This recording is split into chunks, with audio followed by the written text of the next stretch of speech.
Hey class, we're going to record the last video here on recursive sequences or recursive rules for sequences. I am sitting at the oil shop, so hopefully it stays relatively quiet in here so I can record this, but if you hear some background noise, that is what it is.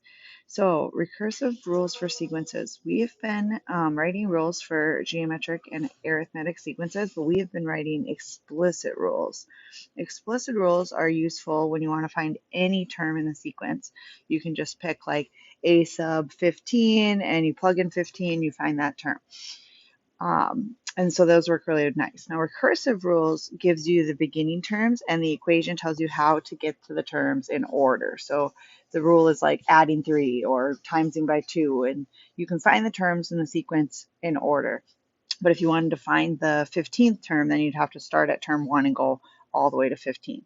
So sometimes recursive rules are nice if you just want to find a short list of terms, but an explicit rule, you can find any term in the sequence. We're going to have a little bit new vocabulary. You might remember this one from a previous lesson, but a sub n minus 1, that means the previous term. So we're going to start with geometric sequences and then look at arithmetic too. Remember, an arithmetic sequence, r is your common rate, a sub 1 is your first term, and then a sub n minus 1 is your previous term. And so here, if you look at our first sequence, you could say this is timesing by 4. So we would say our r is times by 4, or that's our rule is times by 4. I'll show you how to write a rule for that in a second. And then remember, if you're going down, you're timesing by a fraction. So this one's divided by 3. That means it would be timesing by 1/3. So we'd write a rule where we could say, we'll just take the previous term and then multiply by whatever r is to get to your next term. So here's an example of what a couple recursive rules look like. So here our first term is -2, and then it says to take -3 times the previous term. So if we start at -2 times -3 would be 6, times -3 again would be -18, times -3 again be 54. My mental math is not great this morning. 54. We'll do times 3 again, be 162. So this would be 54 and then -162. So we just took the previous term and timesed it by -3. That was our recursive rule. So notice that in order to use a recursive rule, because it has the previous term in it, we have to go in order. If I asked you to find, like I said earlier, the 15th term, you would have to find them in order. So you'd have to find 10 more terms before you got there, which is a little bit different than our our explicit rules. Okay, so let's practice writing a recursive rule and an explicit rule.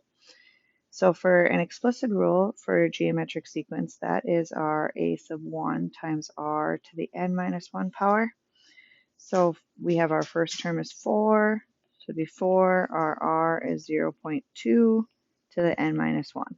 So this is our explicit rule. We could find any term in our sequence using this rule.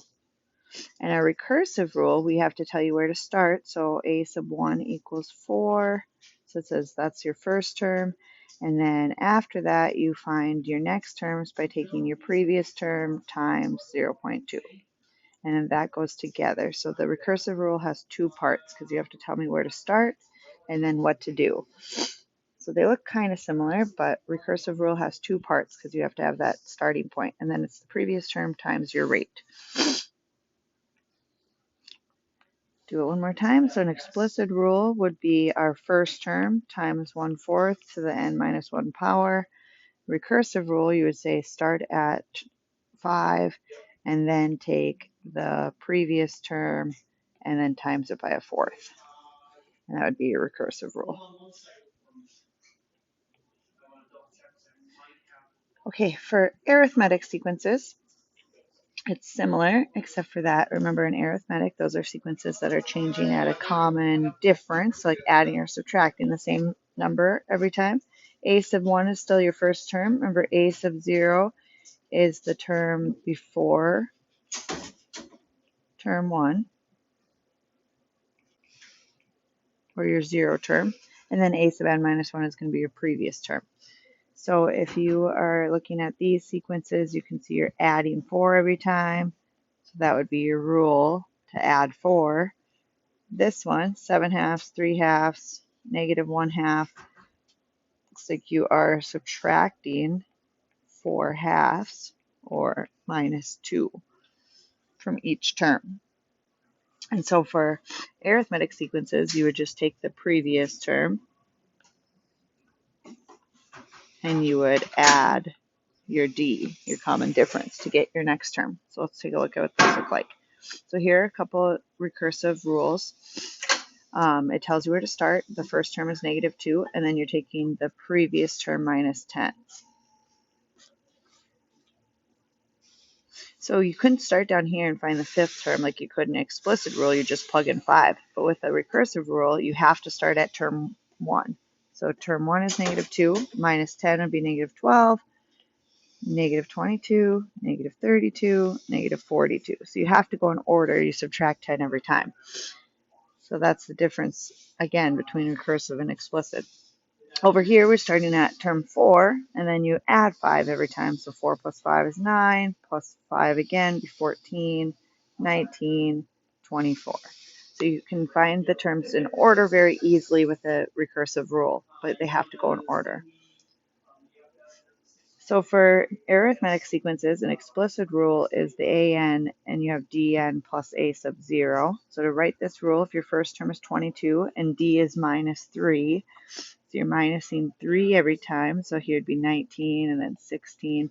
We have to go backwards and add 3 to get to our A sub 0 term. So your rule here would be minus 3n plus 25. That would be an explicit rule. So if I said, find the 10th term, you would plug in 10, and you'd be able to easily find the 10th term would be negative 30 plus 25 would be negative 5.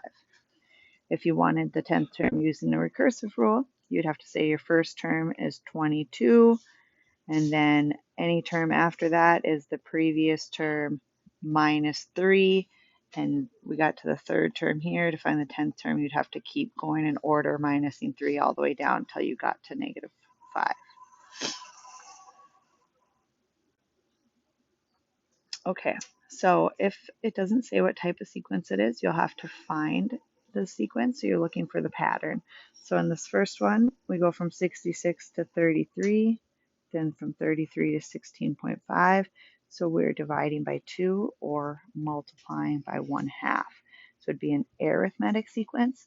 So our first term is 66, and we find our next term by taking the previous term times 1/2. And then this one is from 1 to 4, is plus 3. 4 to 10 is plus 6. This one is plus 12. So this one doesn't have an arithmetic or a geometric sequence. This one is a different kind of sequence. It's the previous term plus 3, plus 6, plus 12.